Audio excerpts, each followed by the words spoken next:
check the haircut, you know what I'm saying? What's good, y'all? Surprise, man. Tonight, because it's nighttime, so that's why I won't be talking as loud for just a disclaimer. We got to talk about what's been the popular thing in the community. If y'all have seen my recent shorts and or videos, I'm still not done posting footage because there was a good bit I recorded.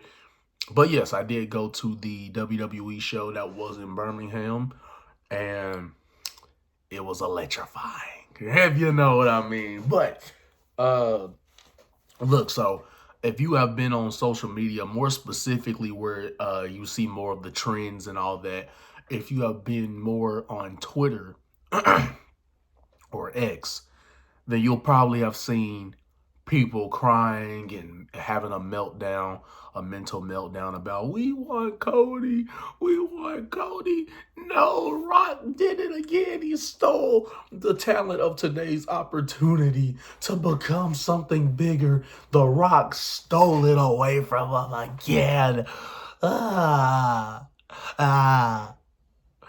So you saw a lot of that on Twitter, right? You know, from We Want Cody trends, when I was trending #1 on Twitter, of all of Twitter, not even like wrestling, just in general, Twitter in general, that was trending. I think yesterday it was trending. I'm recording this as of Sunday, which Vengeance Day just happened a few hours ago. But you probably for the last 2 or 3 days have seen that, right? We Want Cody. Rock is selfish. Rock has a big ego.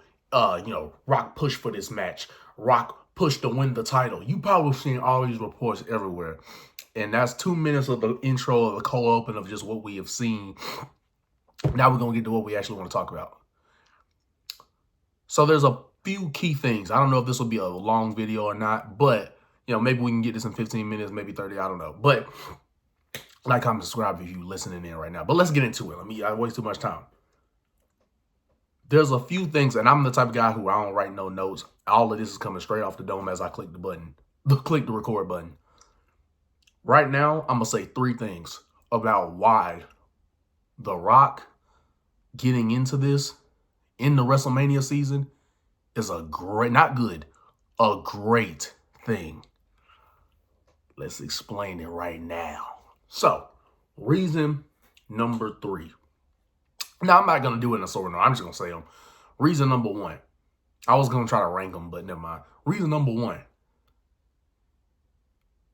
It's created buzz that was not there for WrestleMania prior to The Rock being involved. Boom, that's subject line. Now, let's get into the subpoints. Nobody was talking about, okay, I'm not going to say nobody was talking about WrestleMania 40, but nobody was this, like, talking about it for days straight. It trending #1, all, you know, trending in the top 5 for like the last 2 days regarding WrestleMania, whether that's Cody, WrestleMania in general, Rock versus Roman, like just the people in the main event scene trending this long, this many days straight. This was not happening before until The Rock got involved. So therefore, what they invest in The Rock has already paid off, and nothing has even happened yet other than the fact that he showed up. And like I said, if you've seen my last few videos, you know I was excited for that. If you don't know, Rock is my favorite wrestler. To me, he's the GOAT. So, you know what I'm saying? If you didn't know. But The Rock has literally created buzz that was not there prior to him showing up. Because guess what? Everybody's making these hashtags of like, we want Cody, right? It was trending worldwide. But yet, y'all are not understanding that y'all were not this hyped to see Cody Rhodes win the WWE Championship last year, because everybody was like, he needs more struggle and adversity. On Twitter, everyone was like, he needs more struggle and adversity. So guess what?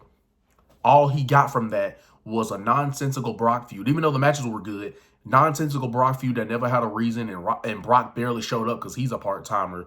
Boom. The rest of the year post-Mania was Judgment Day. And then I think 1 or 2 matches with Shinsuke to end off 2023. So was it really worth Cody not winning the title last year? Because now with The Rock being available, he wasn't last year because they were, I think he was just didn't, the whole TKO situation was going on. So they didn't, or the whole merging and everything was going on. So he didn't want to he didn't feel that was the right time to get involved. So he didn't do it last year at WrestleMania, which is when he would have faced Cody. Or I'm sorry, Roman. But now he's ready to face him, right? It's perfect, right? 4 decades of WrestleMania. We're in Philadelphia, hot wrestling crowd, the biggest wrestling crowd in terms of they know more than the average wrestling fan. So they're the smarter audience in that aspect. So boom, right? It seems perfect, right? Because here's the thing. Last year, Cody Rhodes should have beaten Roman Reigns. Guess what? Guess why? Because look at where the situation we're in now. The phrase, a lot changes in a year, has rung true in wrestling right now, more true than ever. Of the fact of like a lot can change within a year. That's exactly the position we're in. Because guess what? Prior to all this stuff going on, let's just talk about WrestleMania 39. Cody Rhodes was the only babyface that people were for sure like, oh, that's the guy.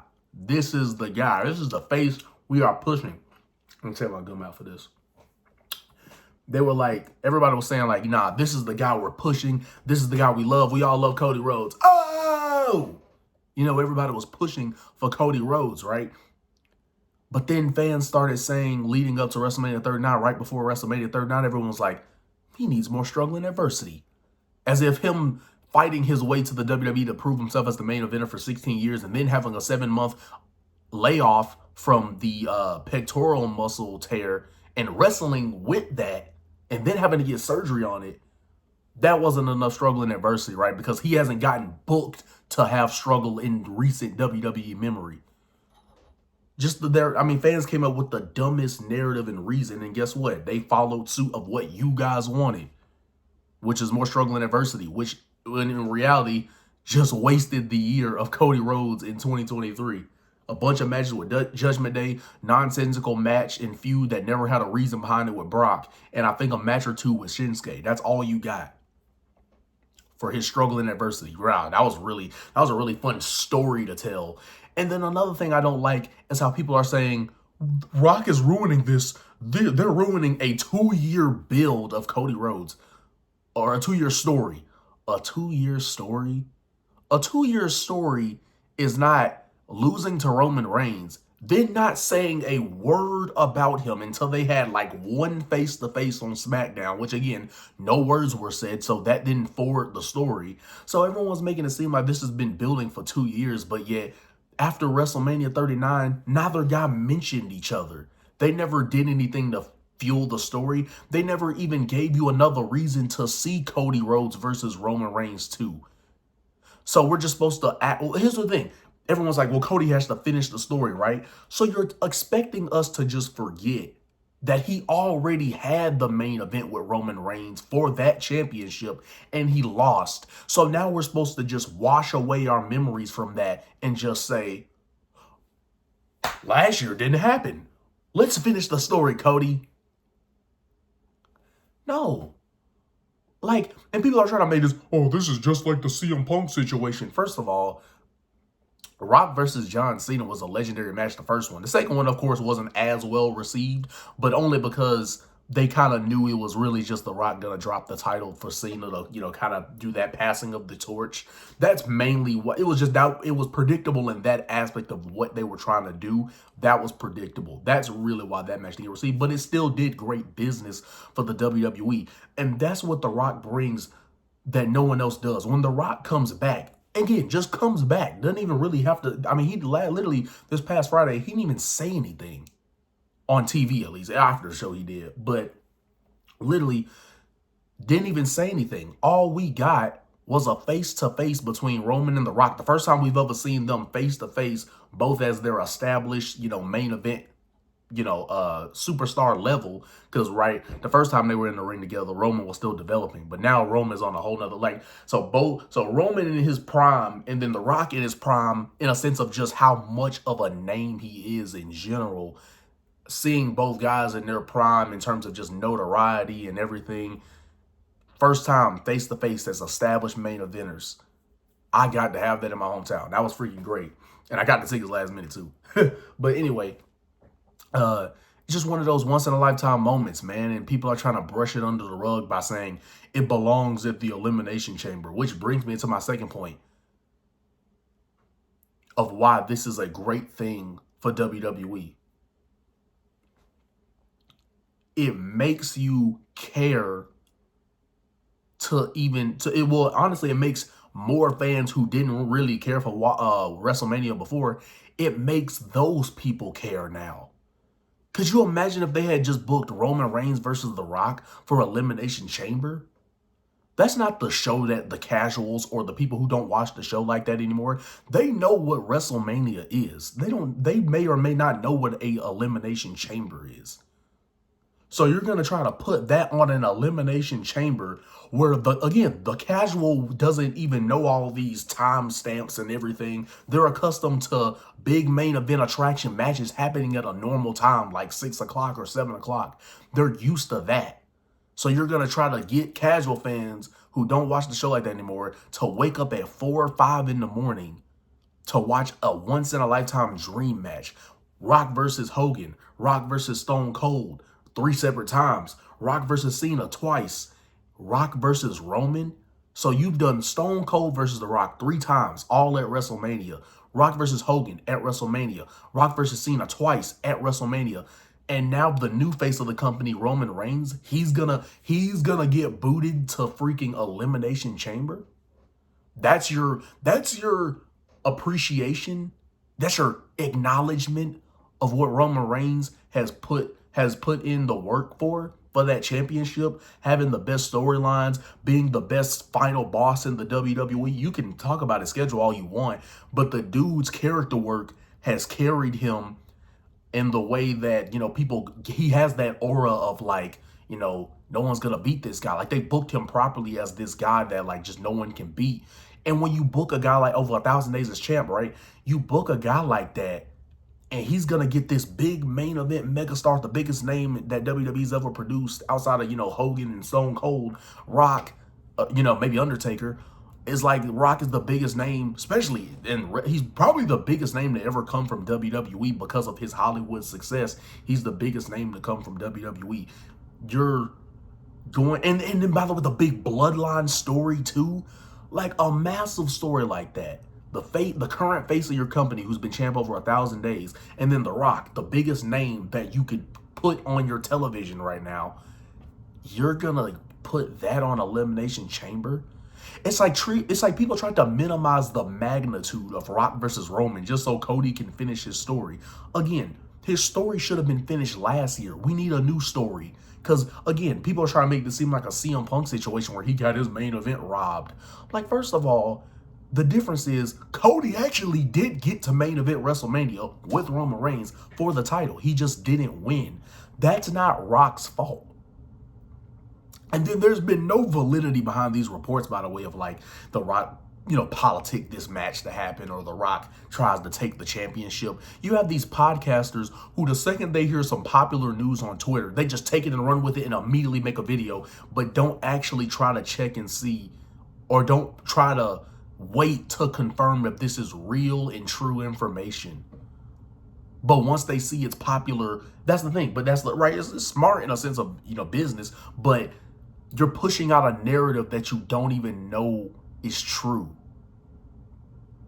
So you're essentially doing wrong by your audience because you're just taking whatever rumor or report that comes out and just going, time to make a video on it. What's the title? Like, you're immediately making a video on a freaking report that you don't even know the legitimacy behind the source and if this is fully confirmed. Because everybody's saying, because you notice all these reports, right? They have to say reportingly this is the case. That's because even they know they can't say for sure that this is what happened. But guess what? As long as a popular source said it, people immediately just go, oh, this must be the case. So then they make 3, 4, 5 videos in one day trying to cover whatever rumor's the most popular at that time. So, trying to see if I need to go. Yeah, so brings me into my third point. This makes you care more for Cody Rhodes now more than ever. Because like I said, everybody beforehand was like, all right, Cody, just finish your story. It's kind of like, all right, well, he kind of has to do it now, right? Right, he wins the Royal Rumble. So everyone was like, nobody was excited. Nobody was like, yay, Cody won the Rumble. Yay, yay, yay. Cody, he wins the Rumble. He's going to get to finish the story. Yay. No, it was more like, it was a mixture, right? Some people were kind of like that. And then some people were like, well, he kind of has to finish it now, right? Right, it's one of those, fool me one time, shame on you. Who's to say they won't fool you twice?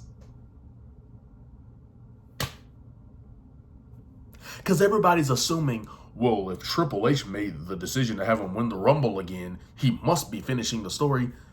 You don't know that. He could do this match. He could have had this match done again, have him win the Rumble, and he had him lose at WrestleMania again. So before you try to blame The Rock, blame the people that is actually booking the show on a day-to-day basis, as opposed to blaming it on a guy who takes years off from the WWE and only shows up a few times a year. Again, if he only shows up a few times a year, and then sometimes we'll even have increments of time where he skips years and doesn't even step foot in the WWE, a guy having years where that's the case and he rarely shows up, which is a good thing, right? Because that makes the legend feel more special when you don't see him every week. He's not booking the day-to-day decisions and day-to-day operations, and he's not making all of the booking decisions. The Rock does not do that. So I want y'all to understand that Cody had all of 2023 to finish his story.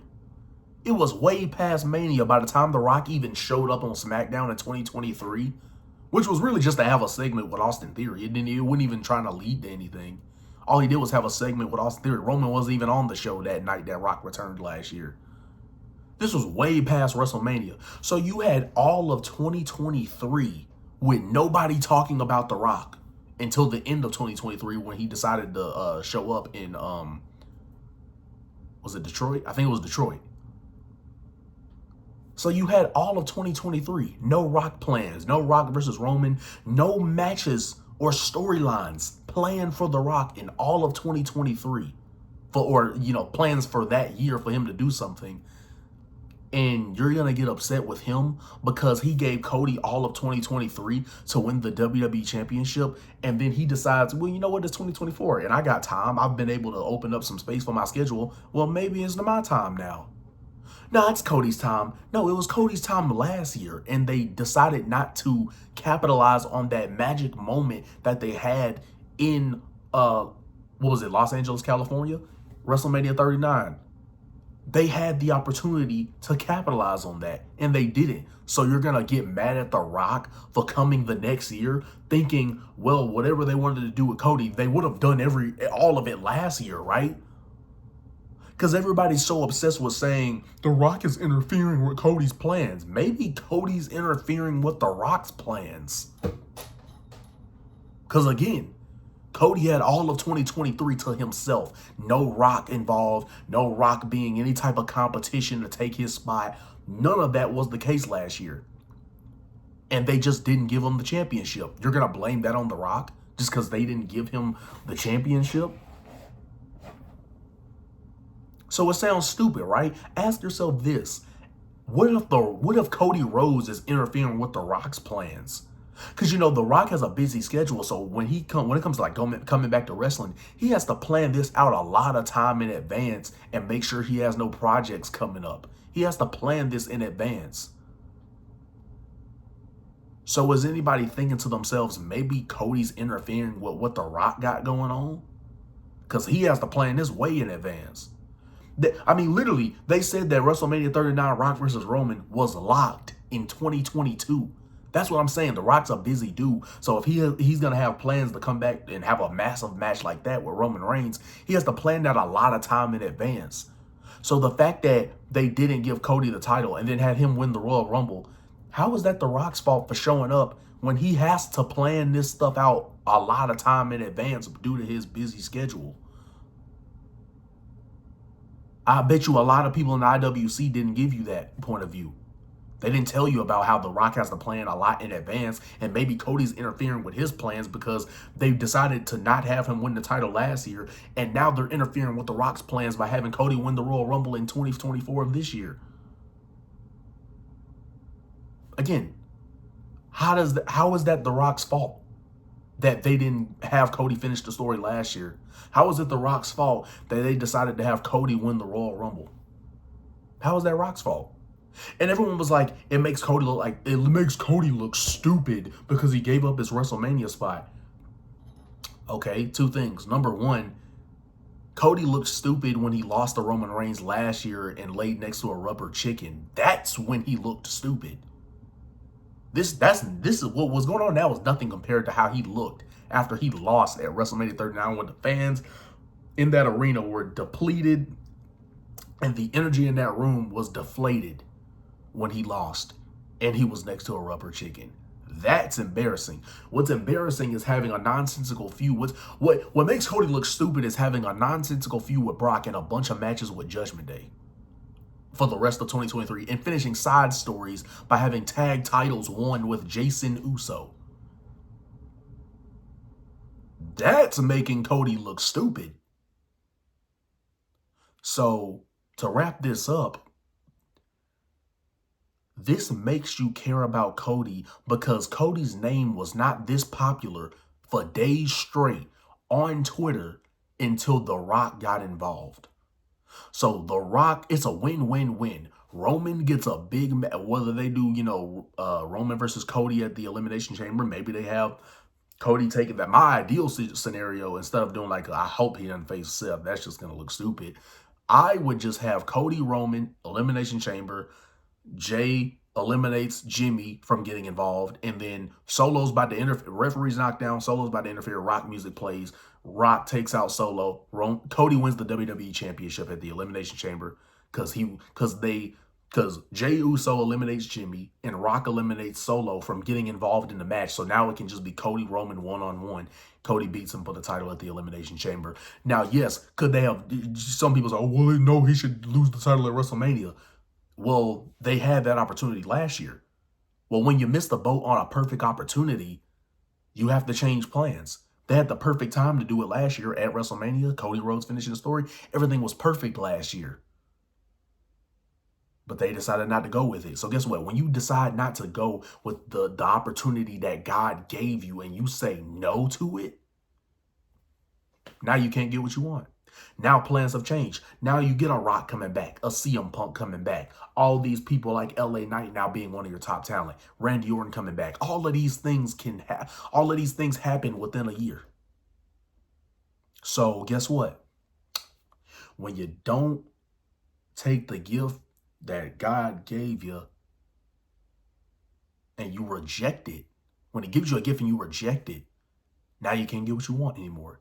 You had the opportunity to crown a new champ in Cody Rhodes last year at WrestleMania 39, and you decided to say, no, he's going to lose this match.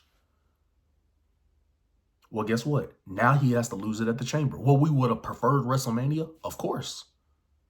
But the time and opportunity they had to do that, they denied it. So guess what? Change plans. In a perfect world, he would have just lost it last year. But guess what? We can't all live in the ideal scenario. We can't live in the perfect world where everything would have made sense. Cody would have won last year so that we all can put our focus on dream match between Rock and Roman Reigns. And that's this year, by the way. I'm not fixing to wait for Rock and Roman the next year when we can get it now. And they could have had Cody finish his story last year so that we can put all of our attention on Rock versus Roman now. You're going to make us wait a whole nother year. We just got past January. We got a good bit ways to go.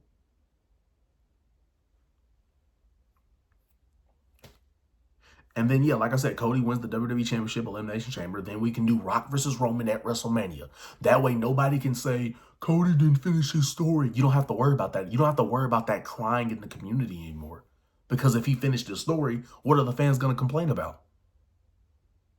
And this is not a Daniel Bryan situation, by the way. People make it seem like, well, let's do the Daniel Bryan thing and let's start chanting, we want Cody all over the arena. No, he's not that.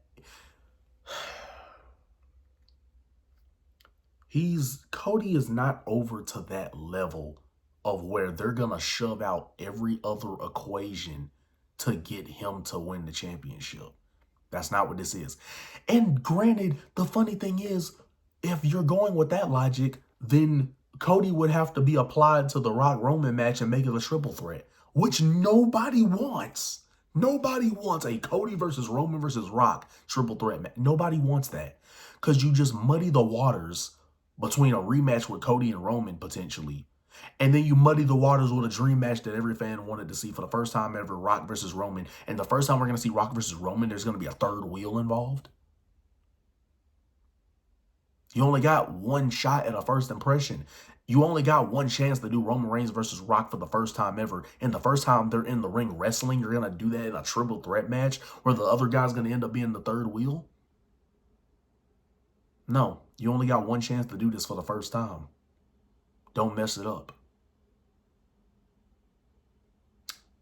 And this has made all of you guys love Cody.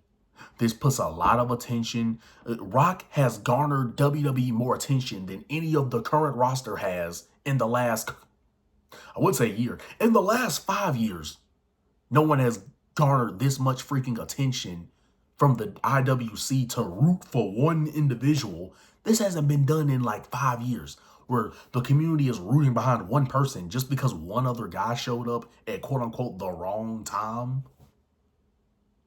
And who's going to determine who showed up at the wrong time? You guys? The internet fans are going to decide whether or not The Rock shows up at the right time? You guys aren't the ones showing up to the shows.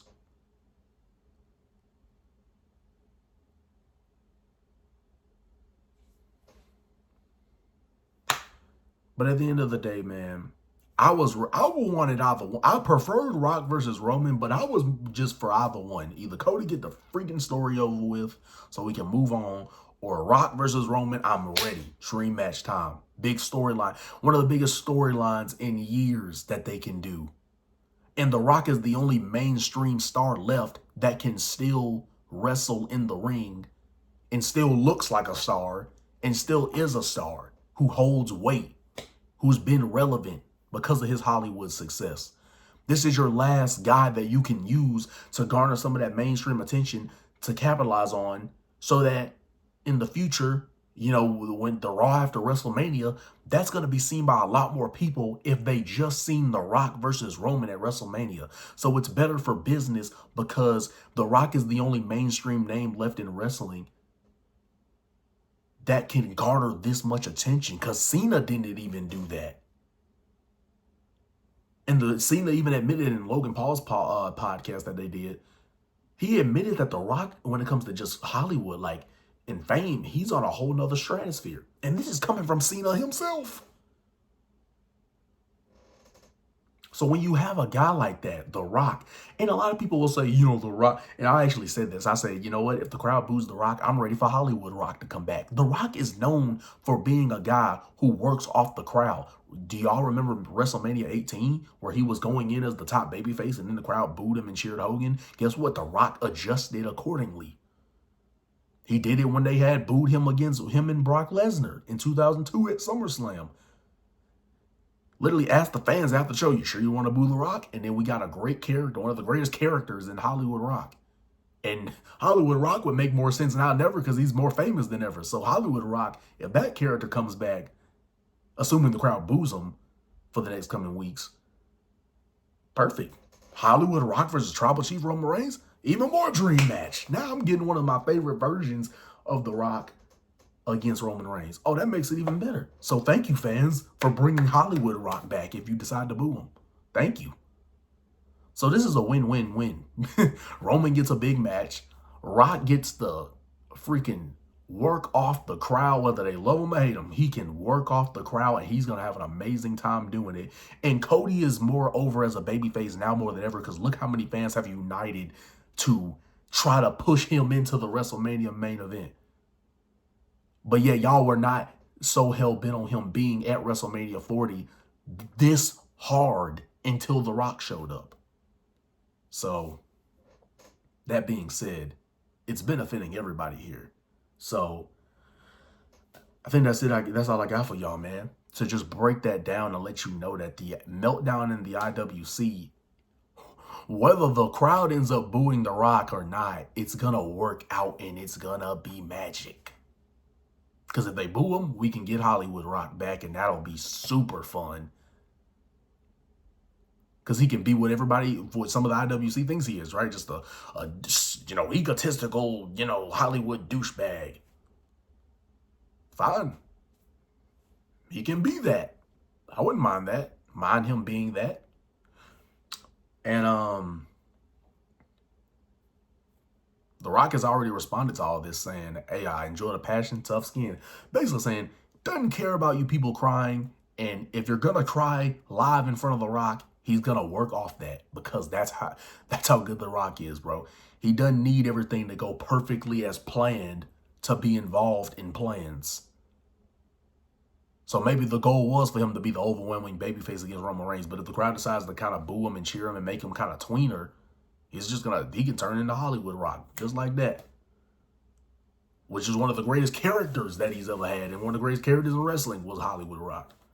But it's going to be interesting either way. And that's another thing. Fans, the people going, we want Cody, they don't even realize they're winning too. Because this adds more juice, interest, and intrigue and unpredictability in the WrestleMania that didn't exist prior to The Rock showing up.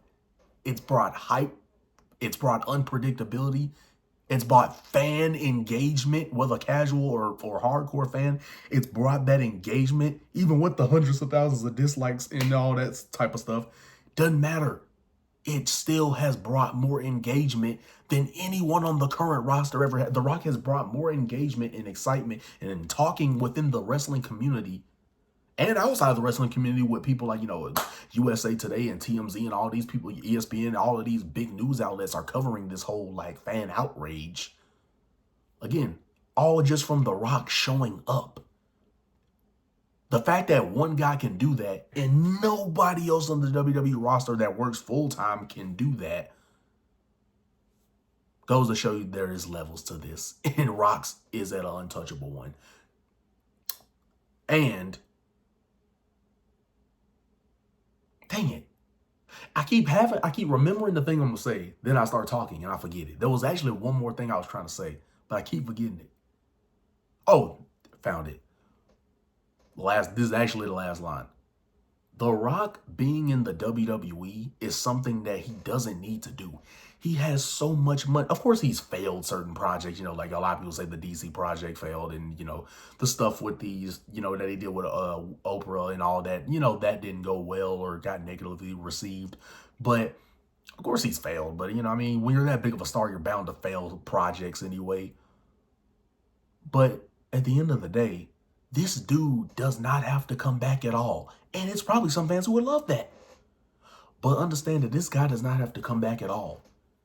And like I said, it's the last and biggest mainstream star that WWE can get that people know as being a wrestler and as a big-time Hollywood actor. How many people can say they're a big-time Hollywood actor and one of the biggest WWE superstars in history? Because like I said, you probably try to say John Cena. John Cena, from the Hollywood aspect, is not on The Rock's level. So that's what I'm saying. Even though there's people like Batista who does what The Rock does in terms of had a big name in WWE, big name in Hollywood. But you look at John Cena, you look at Batista, The Rock is way up here in terms of how famous he is, how big of a name he is to WWE, how big of a name he is to wrestling fans, how big of a name he is to people in general because of the Hollywood success. Nobody's at that level. And if you say they are, you're lying. Nobody has as much notoriety as The Rock as far as a WWE superstar is concerned and as far as just a big mainstream name is concerned. Combining those two things together in terms of who is the biggest WWE star that we can get that is still culturally relevant today and is a big mainstream name, The Rock. That's the only person that meets that requirement at the highest level. That's the biggest one. He's the biggest name that was a WWE superstar and a you know, big, just in general, a big mainstream name. He's the person who is at the highest of that level of who is a guy that wrestled for us, was a success, wrestled for us, was a success, and then had mainstream success because of his Hollywood ventures. The Rock. He's the only one who can say he's done that at the highest level. Nobody's at a higher level than The Rock as far as a big WWE name ain't a big name, period, because of his Hollywood success making him mainstream. But The Rock doesn't have to come back, bro. So the fact that he's coming back, which does great business for WWE, like I said, brings in fans that don't watch the product anymore, or brings in fans who watched it from time to time, but now they're going to be watching it every week because of this newfound buzz that The Rock has created. Again, just from showing up, didn't even have to cut a promo. So, like, comment, subscribe if you enjoyed the video. Great open discussion on it. Run up the likes, run up the subs. We still going up. We still staying consistent. See y'all in the next one. The Prodigy is out. Peace.